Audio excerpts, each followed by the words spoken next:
ये 2020 का पूरा साल लगभग फरवरी मास से ये कोरोना की मेंटेनेंस, इस कोरोना से लड़ने में राज्य सरकार ने जो कदम उठाए वो काबिल तारीफ है।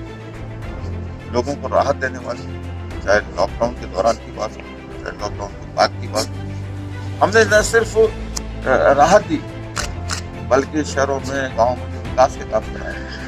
आज जयपुर में जो योजनाएं बनी उसका लाभ शहरों में मिल रहा है, ग्रामीण क्षेत्र में लोगों को लाभ मिल रहा है, बिजली कनेक्शन कुल मिलाकर लोगों को राहत दी और आगे भी लोगों को राहत देते रहेंगे। और जो 19-20 में हमारे कार्यक्रम माननीय मुख्यमंत्री उनके अनुरूप राजस्थान सरकार की उपलब्धियों को बताएंगे विभिन्न जिलों में जाकर, और राजस्थान सरकार की आगामी क्या योजनाएं उनके बारे में अभी जो आपने पहले इंटरव्यू दिया उसमें मैंने आपको बताई कि भाई प्रधानमंत्री जी को तारीफ करनी पड़ी। पूरे दुनिया में भीलवाड़ा मॉडल, रामगंज मॉडल, क्या स्थिति थी रामगंज, लोग डरने लगे कि क्या होगा, और हम तब भी कहते थे कि हम कोरोना से लड़ने में कोई कमी नहीं होगी। हमने कोरोना संकट को कभी भी किसी भी तरीके से बांटने की कोशिश नहीं, इसकी सामूहिक जिम्मेदारी ली और सामूहिक रूप से हम कोरोना से लड़े। और आज स्थिति यह है कि जिस कंटेनमेंट जोन था रामगंज, आज रामगंज में एक ही पेशेंट कोरोना का। हम चाहते हैं जयपुर नहीं पूरे राजस्थान में, पूरे देश में एक भी पेशेंट कोरोना का। राजस्थान के मामले में हमारी जिम्मेदारी है, हम लड़ रहे हैं, लोगों की जान बचाने की कोशिश कर रहे हैं, लोगों को बीमारी से बचाने की कोशिश कर रहे हैं, लोगों को राहत देने की कोशिश कर रहे हैं।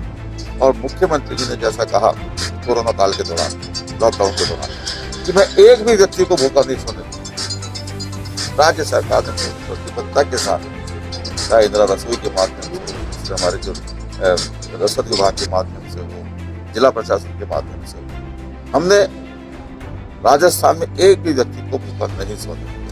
राजस्थान की सरकार मन से भले ही 2 साल पूरा करने का जश्न मना रही हो, लेकिन इस सरकार को कोई हक नहीं है इस नाम पर मनसे उत्सव मनाए।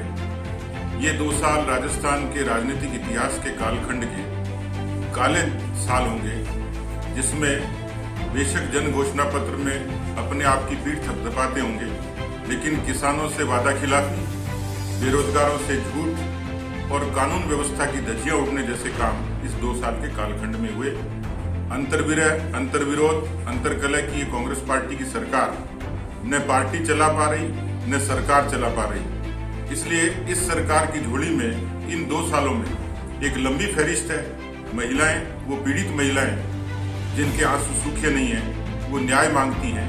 वो संविदा कर्मी 2.5 लाख वो इंतजार कर रहे हैं नियमितीकरण का।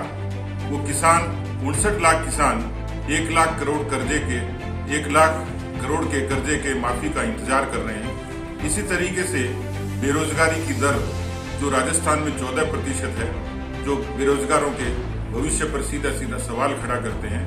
मुझे लगता है इतिहास की अब तक की सबसे ज्यादा अकर्मण्य, भ्रष्ट, निकम्मी, नाकारा और अराजक सरकार है, और ये सरकार नैतिक रूप से कमजोर हो चुकी है।